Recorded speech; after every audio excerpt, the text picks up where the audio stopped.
Hello everybody and welcome back to Simon's Gaming Academy. Today I have a game for you against Josh Bates, who's one of the previous ETC, WTC winners, and just all round really big guy, gentle giant some might say. Playing his favourite caster in Storm Legion, who is Anson Wolfe, and I am taking a list that I wanted to test into Storm Legion because I think that I thought at the time potentially it had legs. So Josh's list in this matchup, he's got Wolfe with a Cursor, however you pronounce it. That has an Arc Node, a heavy Stormthrower, so the spray weapon, and the Voltaic punching spike, so just low cost Arc Node essentially if he wants to throw a Force Hammer down the battlefield, which sometimes he does. He has a Stryker with True Sight, a Voltaic Javelin, and a Stormblazer cannon, so a shooty Stryker, which is quite good when you're able to move and make an attack with Wolfe's feet. The General, who is just good all round. He has Kreuger. He has 2 Legionnaire Officers because they're amazing for 3 points. 1 unit of Arcane Mechanics, 2 units of Storm Lancers, 2 units of Storm Guards, one of them with a Standard Bearer, and then the Black 13th. So my list was designed kind of to try and counter Storm Legion. I thought Caine may be a good caster to try this with because he gives Gun Mages RFP and he allows essentially allows you to ignore Wolfe's feet if your opponent drops Wolfe into, and I'm literally teching for Josh at this point. Like I'm not even trying to disguise it. So we've got Caine, we've got Deuce, we've got Plugger. We have 3 Patriots that have trench blades, so shield guard, trench blade, and the powerful gun. Eventually I'll figure out what all these things are actually called. So it is a Patriot with a dual cannon, right? It's the one that charges used to have. So a powerful attack, so you can boost all the attack and damage rolls with 1 focus, and then it can reload and do the same again. So you're getting 2 power 12s under feet turn with Caine. You're getting 2 power 14 blessed shots, which seems quite good. And then the rest of the list, it's not overly interesting. So I've got Black 13th, obviously, because they're going to synergize with Caine with his feet. We've got 3 units of Arcane Tempest Gun Mages, and we've got 1 unit of Rangers. And a heavy drop as well, always a heavy drop. So, look, the thought that I have with this list is that I've got 13 Gun Mages on the table, right? They should be able to RFP any infantry models that come close to me, and should be able to negate Locke's feet. And I've got, range debuffs. The Storm Legion don't have a whole lot of, they don't have any really ways to ignore Calamity, and so I'm basically able to Calamity whatever I want with Caine. So I think the basic idea behind the list is actually sound. I just don't think that when we played this out on the tabletop, I wasn't aware of some of the things that Josh's army did, which I should be because I own Storm Legion myself.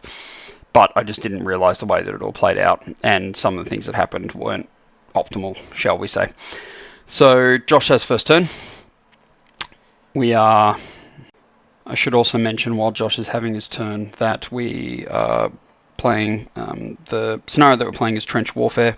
So essentially you've got all of the scenario elements in play. So you've got cash for each player, a 40 and a 50 for each player, and a flag for each player. The thing with this scenario is that you can't score your own flag, you can only score your opponent's flag, and if you do, you get 2 points. You score a cash, as you usually get 2 points, and if you score the either the 40s or the 50s, you get 1 point, right? And the trick, I guess, of this scenario is that when you have a small or medium-based warrior model within 3 inches of your own 40 or 50 millimeter objectives, they get cover and resistance blast, right? So it's your own. So my 40, obviously you know which one your 40 is, but my 50 is the one on the right-hand side, which means that my small and medium-based warrior models will get cover from that objective. So it's an interesting scenario. That's actually quite good for Caine in itself. The fact that I'm running so Warjack heavy is kind of not so good in a scenario like this because the Warjacks aren't benefiting from the cover. But anyway, so as you can see, Josh has had his turn. He's got 2 heavy Warjacks and a light, and the rest just infantry. So everything is kind of moved up. Of note, you can see that the Black 13th who have prayed Plugger have gone at the top, and with a unit of Stormlancers and a unit of Stormguard and a Stormguard Legionnaire, and then on the left flank down here you've got the General, the unit of Storm Horses, Stormlancers, the Storm Guard in the middle, and Kreuger's gone to the right or the top of the table as well, and then you've got kind of a lesser bundle of things in the middle. Now what I'm looking at here is what I think was a good play. So this is me measuring out, moving up my trenches. Basically, all my trenches are within range of that courser that he's got. And if I can take out its movement in the first couple of shots, I reckon I can take it off the table. So, and I think that's a good use of a unit of trenches. So I'm happy with that. The next thing that I do is just move up and just give focus to all my warjacks, right? Because for some reason here, I just completely forget that the General has Righteous Vengeance, and I'm going to shoot some models that are within 5 inches of him. When we play with these scatter pieces of terrain, as you can see, there's one in front of the General, there's one kind of in front of Plugger up the top. Those things are obstructions, so essentially buildings, infinite height, can't walk over the top unless you've got flight, like all that kind of stuff. So the General's actually in a really bad position here unless I trigger Righteous Vengeance, which, as you can see, I've just triggered Righteous Vengeance.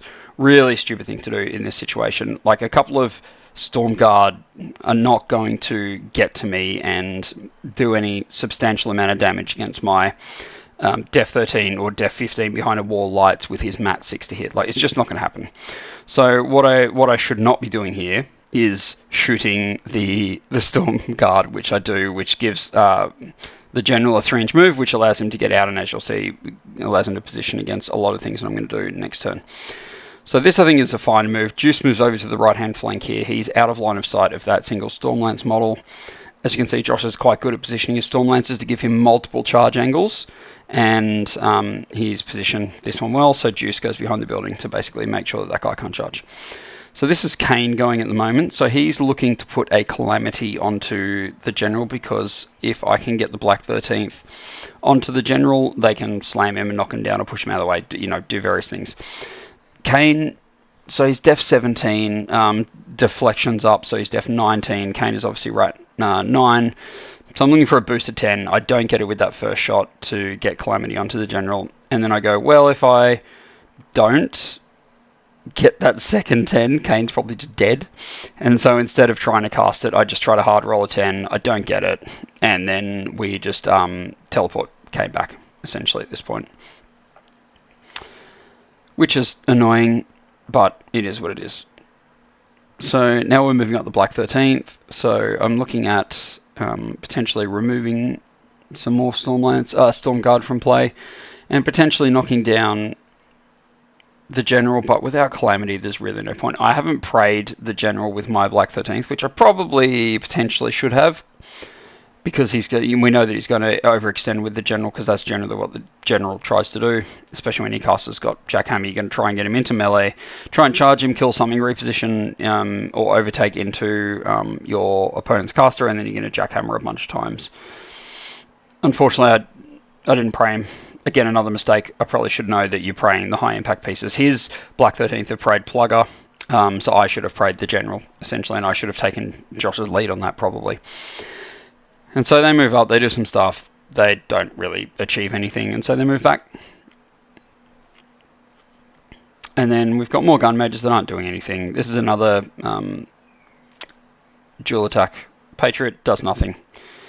And so the next thing that we're going to go to is the trenches. So I think if this is turn 2 and I have an ammo crate, this is almost guaranteed to succeed.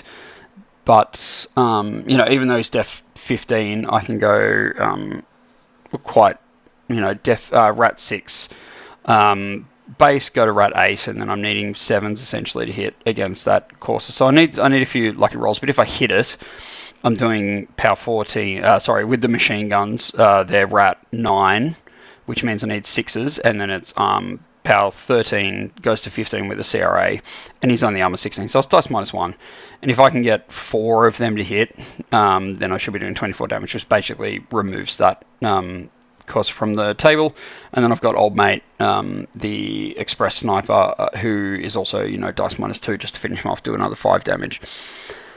So that's essentially what we're doing here. My guys are all within range of that Corsair. I'm like, I don't really mind if his Storm Guard in the middle here get a charge off into my trenches, because the Def 13 he needs 7s to hit, because these ones in the middle don't have the banner bearer with them. So I'm feeling pretty safe at this point. So we put a bunch of shots from the trenches into that Corsair. He, as you can see on the I don't know if you can see it on the video, I can see it on the quality that I'm watching, but essentially we knock out the movement early, which means that I think it's in the first or second shot, and which means that all the rest of them are just hitting, basically. And so we pepper the Corsair and kill it, essentially, with the trenches, which is good. And because they use their mini feet, they were dug in. I just forgot to put the thing down. Argo moves up just so that he's within 3 inches of a few crucial models. Now, Plugger runs up to this position in front of the obstruction, which is a mistake. So he's actually I think where he should have been. You can see there's that long building. I think he should have been well behind that long building. We're in a position so that he could countercharge into the center. Where I've put him there, he's not in cover. I'm thinking that the stealth is going to protect him. I forget that the Black 13th, that Glover has an auto knockdown and is prayed, so he needs a 3 to auto knockdown Plugger, which is obviously not good. And they can ignore stealth. The Warjack that went up to the top there can ignore stealth. And then something I found out this game, which I wasn't actually aware of before. So on Plugger, his stealth is actually attached to his head. And so if somebody takes out, so you need to do, 8 damage to columns 3 and 4, so 4 in the first one and 4 in the second one, the stealth goes away. And I thought he just had stealth on his card, but no, he doesn't. It's actually attached to his head.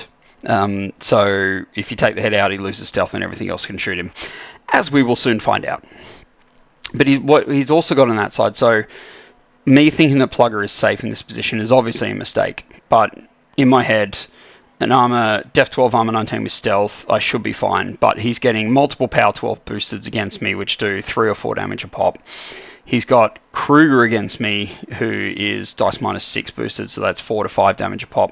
And then he's also got the Warjack over that side, who can also put 3 attacks boosted into. And if he's knocked down, which he will be, then the Stryker doesn't need to boost his attack rolls.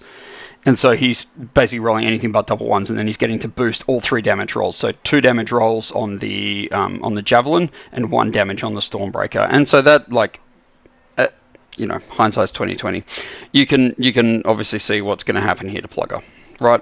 Now, if Plugger's up the board behind that building, it just makes Josh's positioning significantly harder, because he can't just walk these guys up to get them around. He probably could have still gotten an angle on Plugger, but I don't think that the Stryker would have been able to get to him, and then I don't think Kreuger would have been able to get to him, which is the most important thing here. So this is Glover, and Josh did spike his dice here, but I don't think it really matters. Like, as you can see, the first shot from Glover did 9 damage, what the hell. And then he just proceeds to put the rest of the shots into Plugger, so he's getting a bunch of boosted power 12s here, because he just goes brutals on everyone after the knockdown shot. And then they reposition back. So then the Stryker goes for a walk. He's got Precision Strike because of the Stormblade Legionnaire Captain, whatever his name is.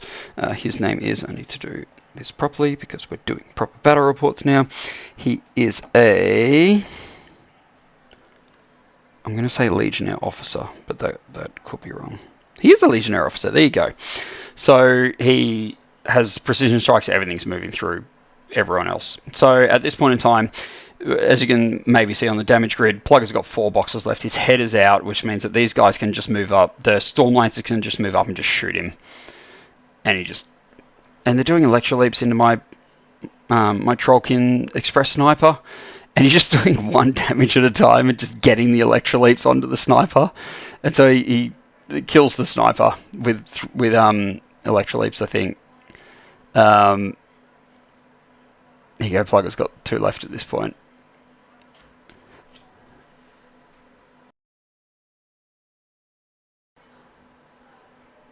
And then Kreuger comes up and just, does some sprays. I hate Kreuger. Anyway, so Kreuger's boosting, obviously. There's Plugger dead. and then he puts his second spray shot into that Trollkin Express Sniper. Obviously gets him, and he's dead because sprays ignore cover. And he's not tough, so he dies. And he also hits one of the Patriots and knocks out its right arm, which is its gun arm, which is just bueno. Anyway, that Patriot's going to die, so it's kind of irrelevant, but still. So look, my right flank at this point in time, my left flank has basically collapsed, right? Plugger was anchoring that flank, and he was making sure that the Stormlazers couldn't get too far up. Josh is very heavily committed to that flank, obviously, but he's comfortably won that now. Whereas if Plugger was up and behind that building, he would have had a difficult time. He would have put some damage on him, sure, but I think he would have had a difficult time. So this is now the general charging into my units. So he's obviously good. Oh, sorry, we go with Anson first. He puts positive charge on the general to make him mat 10. So basically he's not going to miss anything. Even over a wall into def 15, it doesn't matter. And then he energizes just to guarantee that he's going to get in there, because Anson doesn't need to do anything else. He can just sit back and sit on that unit objective, and I'm definitely not going to get it. We just check to make sure that the Stryker is within Anson's control range, because we're not playing gotchas at this point. This is a good test game, so we're not going to be dicks about that kind of thing, because he was out, but then we moved him back in. And then Anson feats, and then all of the Storm Guard run up to the ones that are left from that unit run up to tie up the trenches, essentially. And now the general, we're basically just getting him into the correct position. And then the Patriot that was already damaged a fair bit by Kreuger is going to take the brunt of the general's wrath. And at the same time, I think Josh sap it as well to get rid of my wall that was in that forest, just to get the general deeper, essentially. Now, I think I've insulated Caine, or put a wall around Caine pretty well, so he couldn't have gotten to Caine even if he wanted to. But now he's just putting attacks into all my warjacks and all my trenches, which is sad times.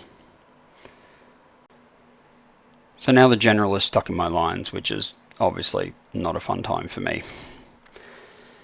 And there are a bunch of infantry models essentially in my face that I need to kill to get out of, to clear up my trenches so they can go and do things, whether that's to try and capture that cache, whether it's to try and put shots on Wolf. There's many things that I can potentially be doing. Josh just shuffles his Stormlazers around again, and then now we're going to jam up the rest of my unit with more Storm Guard. Yay. So now I've got this, I think there's 5, 6, 7, 8 Storm Guard in the middle. So I'm like, okay, good. This is the test that I wanted to do. I want to know if my things, my gun mages, can remove those models and deny a feat trigger for Wolf. Because if Wolf gets to move that Stryker, and that Stryker gets to draw a line on something and actually hits, and those electro leaps go through my entire army, it's going to be sad times, right? So now we're trying to figure out what to do here. So I've got Stella there, who's basically just going to go precision strike and not going to move anywhere as much as she can stay in one place, sorry. And then she's going to repo back to there. Now we need to figure out how we're going to clear these two Patriots off. So obviously the general is up in my grill. Caine can either stay where he is and aim to rat 11. The general is still def 17 in combat, so I'll need 6s, or I can walk up or I can boost, or I can try and walk up and do things to him. So Caine walks up essentially into combat with the general, so that I can ignore the in combat penalty. So he's def 13, I'm rat 9, so needing a 4, and obviously doing a witch mark here so I can put a calamity onto the general. Because the general, once he's calamitied, I can probably kill him with a few other select models if I want to, which is what I'm going to try and do. Because if I can knock him down with Glover or with Ryan as a backup, then my gun jacks can basically get out of combat with him, put some boosted power 12s in him, which with defeat will go to power 14s, with Calamity will go to power 16s against his armor 20, 18, 19 against his armor 19. So dice minus 3 boosted twice, like that's 14 damage per, or between 12 and 14 damage per jack, which means he should be dead, along with the damage that Caine's already put onto him. And we can, you know, as soon as we take the shield out, that gets even better. So Caine moves up, does the, you know, the feed shot, and then teleports back just to claim that that unit objective. And I'm like, okay, this isn't going too bad at the moment. I've got Calamity on the target that I want a Calamity. He's got a Patriot, which is 9 points, I want to say, and I've got the General, who's 17. And so I think that on this side, this is actually a fairly good trade for me, depending on how much stuff I have to put into the General to kill him. Because ideally what I want to do is be able to use the Patriots, if I can, instead of killing the General, killing Stormlancers over on this right-hand side, because they're not going to be doing much. And if I can kill them, then Deuce gets free reign to come up onto this cohort objective, and happy days, right? Obviously not how things pan out, but that's fine. Argo charges into the General, does some more damage, puts some shots into him as well. With volume fire, he's not too bad with Calamity and Feet. So Argo gets rid of him. I kill a Warjack model, and then unfortunately the Stryker gets to walk up. So he's within 12 inches of that Gun Mage, so Josh rolls the 7 that he needs, and then he just Electro leaves through the whole fucking unit of Gun Mages. Good. Alright, so this is what I was afraid of happening. I thought his feat was warrior models only. Apparently it's just models in control area, so be it. That's what happens when you kill a model. So it's a little bit better than it's like a 54-46 or whatever, rolling a 7 on 2 dice. So the unfortunate thing is that he gets the extra Electro Leaps and then rolls 4s on all of them, and then I failed toughs on all 3 of them. So that you know, that's what happens. Whatever. All they were going to do on that flank once Plug was there was run up and contest that 50 mil anyway. That's literally all I wanted them to do. But it's unfortunate that now they haven't had the opportunity to activate.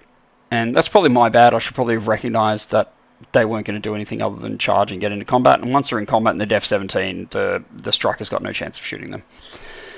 Anyway, so, hey look, it's another mistake that we're learning from. Aren't we all learning? Isn't this fun? So then we go with the Black 13th. I make sure that Watts actually has a melee attack, which he does, which is good. And then everyone charges in. So again, the thought here is that I've got 5 shots, and I'm Rat 7. Rat 7 against these guys, definitely. So with 6s, with Brutals, I should just be able to remove the unit. Unfortunately, it doesn't pan out that way, but it's fine. Because each one of these guys that dies, and I kill with a Gun Mage, because they've got, I think it's either Head Taker or Headshot. It is granted by Caine. It is called Headshot. And essentially, when models are disabled by a range attack made by this model, they cannot make a tough roll, and they're removed from play. And so that gets around Wolf's feat. So I should be able to remove, you know, needing 6s to hit, it's probably 3 or 4 Storm Guard. I've got Storm Noun. I should just call them all Storm Nouns from now on. And I remove of the 5 that I had attacks into, I remove 4. So that's not too bad, right? It's not triggering the feat. So then this guy moves up. This Patriot moves up, and he puts attacks into this guy here. Basically just a... Oh no, that's right. No. I'm like, no, that's silly. Why would I do that? So I'm gonna put some attacks into these Stormlancers. So they're Def 13. That one in the forest is Def 15. Their armor 18 against range. And they're power 14 on the feet. So dice minus 4. So I'm needing 8s to hit, and each hit that connects, it's a dice minus 4. So really, it should be doing 6 damage. And I should be able to remove both of those Stormlancers, and unfortunately I'm only able to remove one, which is sad times, but with 2 Patriots as well, so it's even worse. One of those Patriots should remove 2 Stormlancers, I think, in my mind anyway. I should be able to clear that unit completely with 2 Patriots, and we just don't get there. So it's fine. It is what it is. So now I'm trying to decide what to do with the trenches, because the trenches obviously need to do some work here and clear out some storm guard, and the problem being that each one that I kill, it's just going to be the Stryker getting another walk and shoot, which is of course very annoying. And the trenches themselves are only mat 6, and they are needing 7s a hit, and I'm never really confident of 7s a hit. So basically I walk them out of combat, and they go to engage, I think it's the Stryker, on the back side of this, and contesting that objective that is on the top side or on my left flank, so that Josh isn't going to score at this turn. And then I'm trying to decide what to do with Deuce. So Deuce really should be able to move to the center here and move to this flank and kill these Stormlancers. But my fear again is that even with power 16, so he's rat 7, he needs 10s to hit these Stormlancers behind their respective cover. And if I miss a single 10, it means that 2 Stormlancers are getting into Deuce, and he's just going to be sad times. So what I could have done here, again, I could have moved up, I could have military engineering to delete this wall that's at the bottom. And if I am able to do that and kill that Stormlance, I then just need that hard 10 to kill the second one, which I think is probably doable. So that's probably what I should have done in this instance. What I do is do a blast shot to kill the the Storm Guard that are there, because you only get one Wolf activation move off the feet. Even if your blast attack kills 4 models, or 3 models, sorry, in this case, you only get 1 activation. So that's what he does, and then he moves out of combat with the Storm Guard because it's a feat, so it doesn't care that you're engaged in combat, which is essentially what I did. And then he clears, he kills a couple of trenches behind that building, which the building is very annoyingly placed for the purposes of battle reports. And really, there's not a lot that I can do in this situation, except for maybe put Deuce in a better spot. But I digress. So Anson moves up. Sorry, Wolfe moves up. He is giving himself some blood boon tokens and sidestepping and doing shenanigans. So he's basically a real pain in my ass at this point in time. And he's right up there. And so I think to myself, this is potentially where he is. Josh has moved him up aggressively, probably when there was no need to. If he could have gotten him directly behind the house, then potentially that's a good position for him to be in. But he's really not he's still getting cover, especially when you put someone on the point of a 90-degree here. Like, it's very hard to get actual line of sight, so that you ignore that cover. So he is probably actually pretty safe where he is, but he is very far out the board. So if I can get Caine to him, if I can get a momentum shot, push him out of that cover, get a calamity onto him, I can potentially take him down, is what I'm thinking at this point in time. So then the 2 remaining Stormlancers, who I couldn't kill the one for some reason, get into the Patriots and make a mess of them. And I've really got no way to deal with them now that they're in combat with me, which is really painful.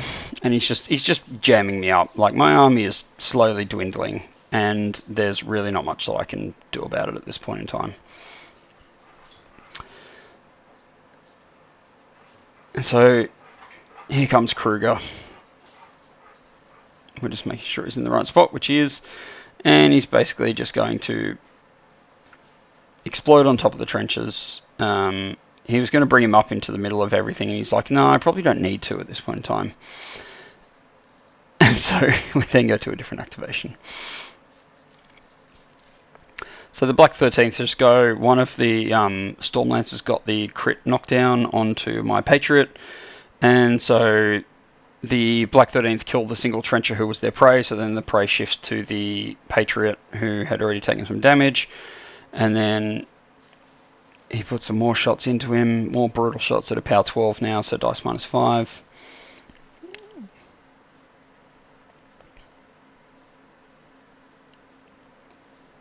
Which is obviously not going to go well for my Patriots. Bam, bam, bam, bam, bam. That was a lot of damage. He's got 1 box left. Awesome. So these guys obviously aren't going to do anything. So now Kreuger's going to... we'll do the Stryker first. Because the Stryker has Snipe, and essentially can get essentially anywhere that he wants to, with range 15 on the Stormblazer cannon and the Javelin. So it takes out the front Patriot that was knocked down, then does a couple of Javelin shots.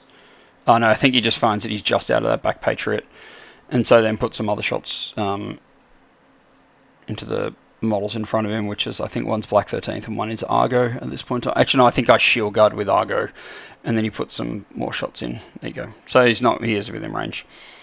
Removes that Patriot. So look, my battlefield is, my battle group is essentially all gone at this point. I've got Deuce left against Josh's entire army. So I know that I'm not winning this game. The only thing that I have working in my favor is potentially getting to Wolfe. But the problem is that I'm not getting to Wolfe because the Stormlancers move up and they just jam up my entire army. And so Josh is having a discussion about what to do with Kreuger here, and then I voiced to Josh that he should recognize at this point that literally the only way that I'm going to win this game, or that he is going to lose this game, is if I kill Wolfe. And Caine can do it from this position. Like, it makes me sad on the reg that Caine doesn't have a melee weapon, so you can't charge him through things into combat with something and then shoot out of combat with his gunfighter, which I think would make him awesome. Because, as I said, the plan. So this is where Josh is like, oh, do I run him? Do I put him in position? Then he runs him to block off line of sight to Wolfe, because I can't see through Kreuger to Wolfe to be able to make his attack. So Josh doesn't score the top cohort objective. He scores the unit objective in the middle, and that's it for this turn. So he goes up to 3. I go up to 2 because I'm scoring my back objective. Nothing is actually contesting that at this point. And it's just sad times for everyone. Well, just for me, mainly. Because I need to try and, essentially, there's 2 Stormlancers that I need to kill here so that I can unjam everything, so I can get Caine to move up, and I need to kill Kreuger now. So if Kreuger's not in the way, and Caine can get into a position where he can push and he can do a momentum shot on Wolfe, which he can, and Wolfe is def, let's double check so that I'm not lying. So he's def 16, so he goes to def 20. So I need 11s, which is again really not likely to happen, but if I get an 11 on that first momentum shot, then I can push him away. The second shot can be a Witch Mark, which I can then boost and do a Calamity to get him essentially to a position where Deuce can put him in the ground. If I can clear off these 2 Stormlancers, and I just can't. So as you'll see here, I'm charging Gun Mages. Oh, no, I'm sorry, and there are 2 Storm Guard in there as well, jamming me off as well. So I'm putting Gun Mages into Storm Guard. I'm putting Argo into Stormlancers. I'm trying everything that I can do to try and free up Deuce, so that I can move him up and put shots into Wolfe. Ideally, a Calamity Wolfe that he isn't. I think he's got 2 Blood Boons, but he's not camping anything. Not Blood Boons, what's it called? Blood Quenched. So at the moment, he's 16, 18. So with the Calamity, I think I can put him down. But I need to get Kreuger out of the way, essentially, to do that in the first place. And I have no chance of doing that, unfortunately, because I just can't get rid of these Stormlancers. And these 2 Stormlancers are just messing everything up, because with a 2-inch reach, they're just engaging all my stuff. None of my stuff has gunfighter. I don't really have many assets left at this point in time that I can actually do anything with. And yeah, as you can see here, I'm just like, look, I'm just going to put some attacks into the Stormlance so I can walk in and I can do some Heartseeker shots. They're only power 10s, which is obviously not great against armor 18.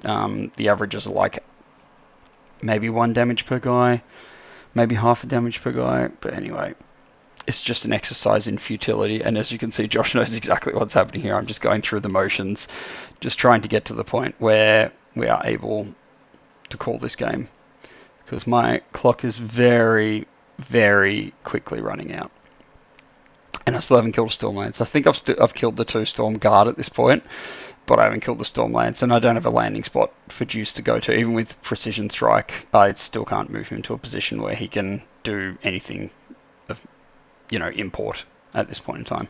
And I can't move him back because I'm pretty sure he's about 12 inches from Wolfe at this point, so I can't even walk him out of combat with Unstoppable to shoot Wolfe, because if Wolfe has been pushed by Caine, like this is the whole thing. These Stormblazers are just ruining everything. And so we go for I think we go for a walk or a charge with Brock, and again we do nothing. So the dice are just, I need my dice to be hot at this point to even have half a chance of doing anything, and I just don't. I'm not even getting it. So now we're going to go with Caine. Caine's going to walk up. He's going to put some shots into Kreuger, and then if I can spike and kill Kreuger, because I think he's taken 7. I think he's got like 3 boxes left at this point or something. Can't remember.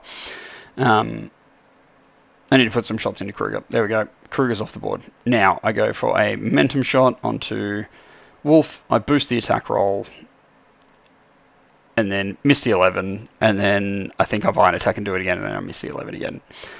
And it's just GG at that point.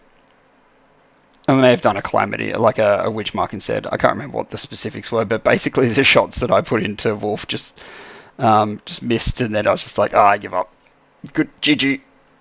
That's the game. And I was like, look, if I could have killed these guys and I could have gotten Deuce into a good position, I reckon I could have gotten him. But again, you need, I needed not horrible dice, and I needed amazing dice, and I did not get amazing dice to get out of it. And so we call it at this point, because like, even though I've given up my unit objective, so I'm not scoring anything. Josh is scoring the bottom one, so he'll go to 4-2 this turn. He won't necessarily win, but like, we can see where Caine is right there, not camping anything. So it's just GG's at this point. And probably fair enough, because I am relatively new and Josh has been playing Wolfe, as I understand it, for months, if not years at this point, and so he's probably in a good position to beat me. So I hope you all enjoyed this game. Yet another one on my own channel where I get absolutely towed by an opponent. So it's going well so far, real well. If you would like to see any matchups in particular, please let me know. As I mentioned previously, there will be some Crucible Guard matchups coming soon. The next one will be a Vargas battle report again, because I'm trying to get into practice with him, because CanCon is quickly coming up, and if I'm going to play Gravediggers, then I need to get good with Vargas, and that's into Old Umbre. That's actually quite a good game to record. And then after that, it'll probably be some Crucible Guard battle reports, because I've got an army now. It's almost completely painted up, and I think with my mini factory releases, people are going to want to see Crucible Guard and trains on the table. So yeah, if you think there's some matchups that are good for them or bad for them that you want to see played, I have all of the casters. I have basically every single model in the army, and I'm keen to play them. So let me know what you want to see. All right, thanks guys. Until next time, keep it cool.